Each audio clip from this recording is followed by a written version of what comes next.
Hi, this is Josh from Shamma Sandals, and today we're going to review some gear. I've been wearing everything minimalist. I gotta say, one of the most lacking areas in probably the whole minimalist revolution is in the area of boots. Let me show you the things I really like about the design of this boot. So the first thing is, if you'll notice, there is basically no drop from heel to toe.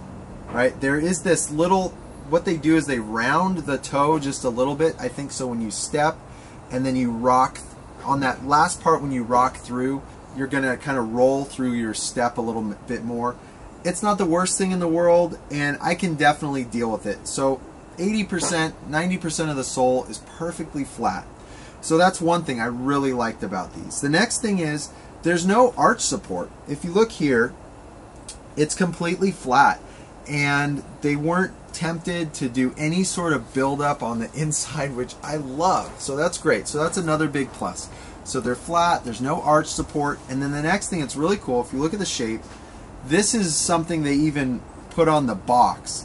They wanted you to see that they have a nice, big, wide toe box, and they're great. My feet felt unrestricted in there. They felt like they could spread out.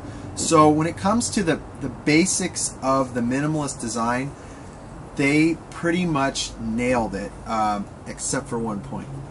So anyways, minimalist construction, it's got zero drop, no arch support, it's got a nice wide toe box, it's just a little too thick. So pretty good. I'd say 75% of the way there on the minimalist design. Alright, so the next thing.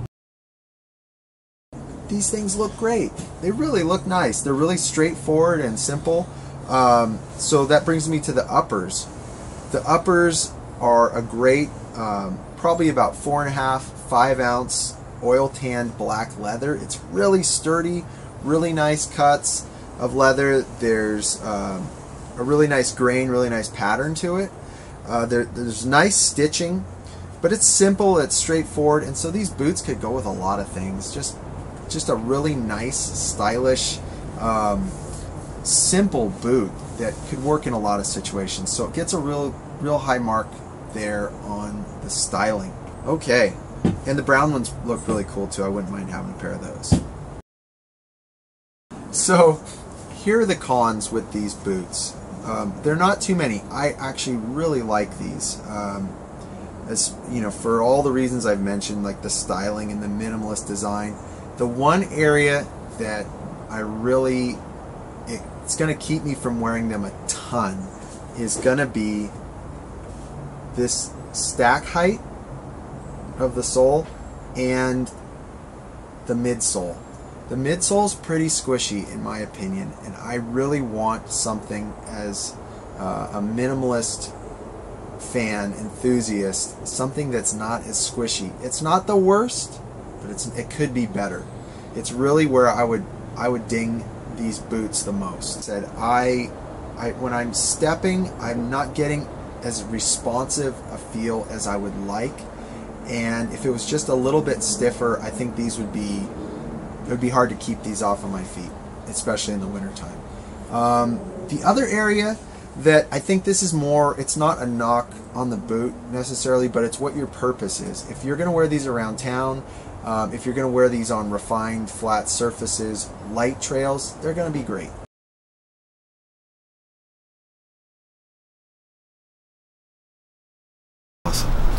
So the last aspect of the Smith boot that I want to talk about is the sole.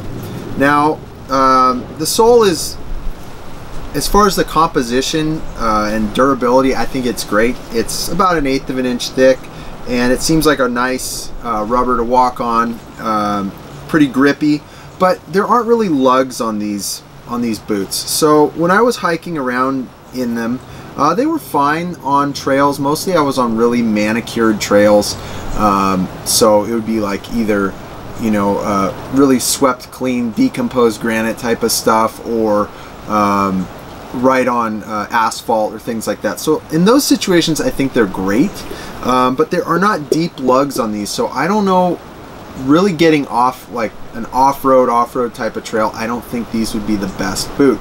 But I could see the soles working really well like on the job site, doing construction, swinging a hammer. When I used to do that, you know, you're on a lot of refined surfaces like plywood or rafters, and these things would be killer in those situations. I would have killed for a pair of these boots back then because, you know, everything had a big heel and they were super heavy, but these would have been awesome. So I think around town, light trails, even doing you know, projects, if you're a construction guy, these could be a really good boot. They're going to be comfortable, lightweight, and do great on a lot of flat surfaces. Just when it gets really loose stuff, you know, getting off the beaten path, probably want to find something with some bigger, better lugs. So durable, good around town, but around townish kind of stuff. Anyways, so I guess that's it for the sole, and those are my thoughts on this boot. I hope you enjoyed this review of the Altra Smith boot. Please join us next time when we review some more gear. Until then, happy trails from Shamma Sandals. Thanks for watching this video. If you enjoyed it, hit the like button, leave a comment, and subscribe to our channel for more weekly content. And make sure to click the bell so that you'll be notified every time we post something new.